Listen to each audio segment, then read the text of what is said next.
Haleluya, salam sejahtera dalam kasih Tuhan kita Yesus Kristus. Bapak Ibu, saudara-saudara yang diberkati Tuhan, Yesus kuatku hadir kembali bagi kita semua. Mari sebelum kita dengar firman Tuhan, saya ajak kita semua tundukkan kepala dan kita berdoa. Bapa dalam sorga, dalam nama Tuhan Yesus Kristus, kami datang padamu mengucap syukur buat kebaikan Tuhan dalam kehidupan kami. Dan hari ini kembali kami mau nikmati firman-Mu Tuhan. Urapi kami semua Tuhan, urapi pendengaran kami, agar kami terima firman-Mu sepenuh hati dan kami mau melakukan firman-Mu. Terima kasih Tuhan, kami mau dengar firman-Mu dalam nama Tuhan Yesus Kristus. Haleluya, amin. Bapak Ibu yang diberkati Tuhan, hari ini tema yang diberikan bagi kita semua dalam Yesus kuatku adalah jangan omdo. Sebuah tema yang menarik bagi kita, yang artinya jangan omong doang. Demikian ya. Diambil dari 1 Yohanes pasal 2 di ayat yang ke-6. 1 Yohanes pasal 2 ayat yang ke-6. Mari bersama-sama kita amati apa yang tertera di dalam kitab 1 Yohanes pasal 2 di ayat yang ke-6. Barang siapa mengatakan bahwa ia ada di dalam Dia, ia wajib hidup sama seperti Kristus telah hidup. Bapak Ibu yang diberkati Tuhan, sebagai orang percaya kepada Tuhan Yesus Kristus, seharusnya cara hidup kita sehari-hari, sikap tingkah laku kita adalah berpadanan dengan cara hidup Yesus. Ya.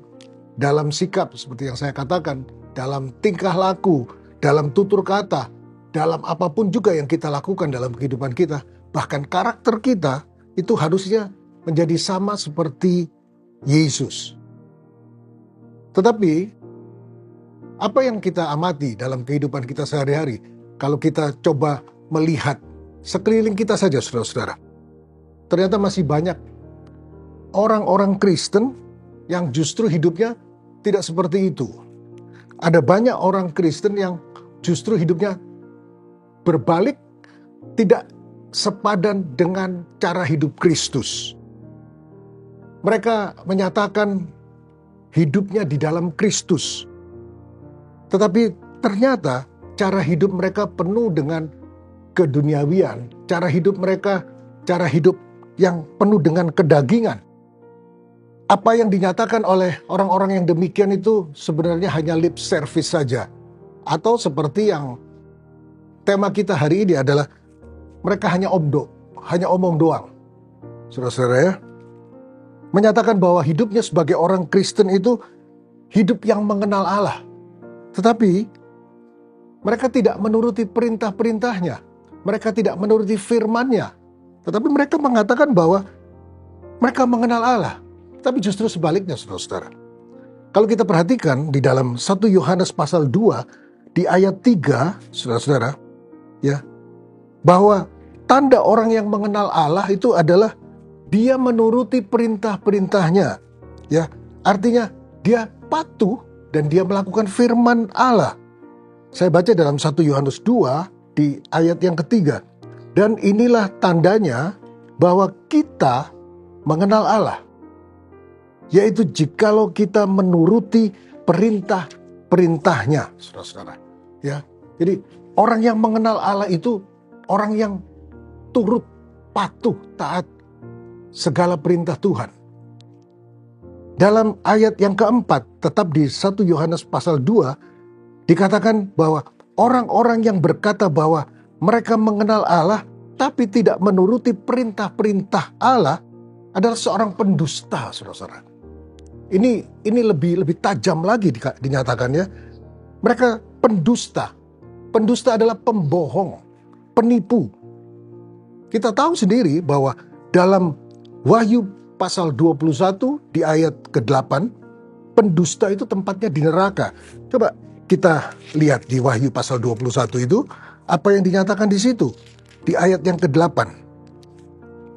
Tetapi orang-orang penakut, orang-orang yang tidak percaya, orang-orang keji, orang-orang pembunuh, orang-orang sundal, tukang-tukang sihir, penyembah-penyembah berhala. Dan perhatikan ini, semua pendusta.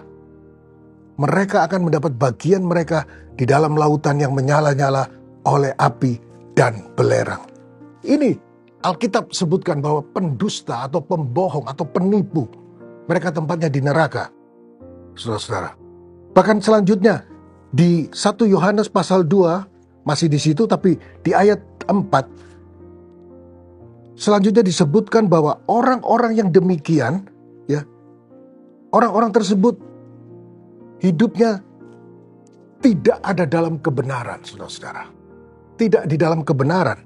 Dalam Yohanes 8 ayat 44. Coba perhatikan Yohanes 8 ayat 44. Dikatakan seperti demikian. Iblislah yang menjadi bapamu dan kamu ingin melakukan keinginan-keinginan bapamu. Ia adalah pembunuh manusia sejak semula dan tidak hidup dalam kebenaran. Sebab di dalam dia tidak ada kebenaran. Apabila ia berkata dusta, ia berkata atas kehendaknya sendiri, sebab ia adalah pendusta dan bapa segala dusta. Jadi saudara-saudara yang diberkati Tuhan, sudah jelas bahwa orang-orang yang tidak hidup di dalam kebenaran, itu adalah bapanya adalah iblis. Bukan saya menyatakan, tetapi Alkitab jelas menyatakan demikian, saudara-saudara ya. Kita sudah baca tadi di Yohanes 8 ayat 44. Memang mengerikan, ya, saudara-saudara. Tetapi pada kesempatan yang baik ini, saudara-saudara, marilah kita sebagai orang-orang percaya, sebagai orang-orang yang sudah ditebus dengan darah Yesus yang begitu mahal di kayu salib. Kita mau menjadi orang-orang yang tidak hanya manis di mulut saja. Kita tidak hanya mau menjadi orang-orang yang berkata, aku mengenal Allah, tetapi tidak melakukan perintah-perintahnya. Kita tidak menjadi orang yang suka lip service. Kita tidak mau menjadi orang-orang yang suka omdo. Orang-orang yang hanya omong doang. Hanya di mulut, hanya di bibir saja yang manis. Kelihatan manis, kelihatan baik. Tetapi perlakuan, sikap, tingkah laku kita tidak menunjukkan bahwa kita adalah pengikut Kristus yang sejati, saudara-saudara. Ya, tapi mari saya ajak dalam kesempatan yang baik ini, kita mau menjadi pelaku-pelaku firman. Kita mau menjadi orang-orang yang hidup benar. Kita mau menjadi orang-orang yang hidup kudus, hidup suci, tanpa cacat celah, saudara-saudara. Ya, beribadahlah dengan baik. Alkitab katakan bahwa latihan badani itu terbatas gunanya, tetapi beribadah itu mengandung janji, saudara-saudara. Ya, jadi ketika kita beribadah dengan baik kepada Tuhan dan kita melakukan firman Tuhan, kita dikatakan menjadi orang-orang yang hidup di dalam kebenaran. Kita mau menjadi orang-orang yang punya komitmen hidup benar, hidup kudus, hidup suci. Saya meminjam kata-kata dari Bapak Gembala kita, selaras dengan apa yang Yesus lakukan. Selaras, saudara-saudara. Ya, artinya kita mau menjadi sama seperti Yesus.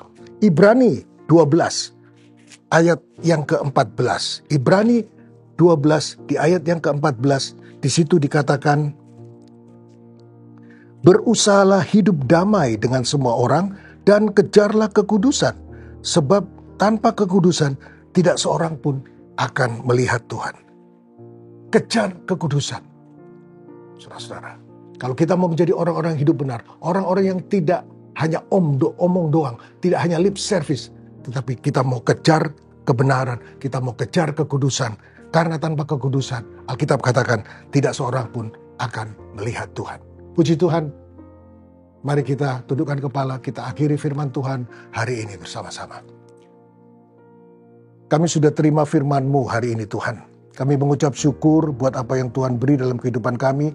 Biarlah kami mau melakukan firman dalam kehidupan kami.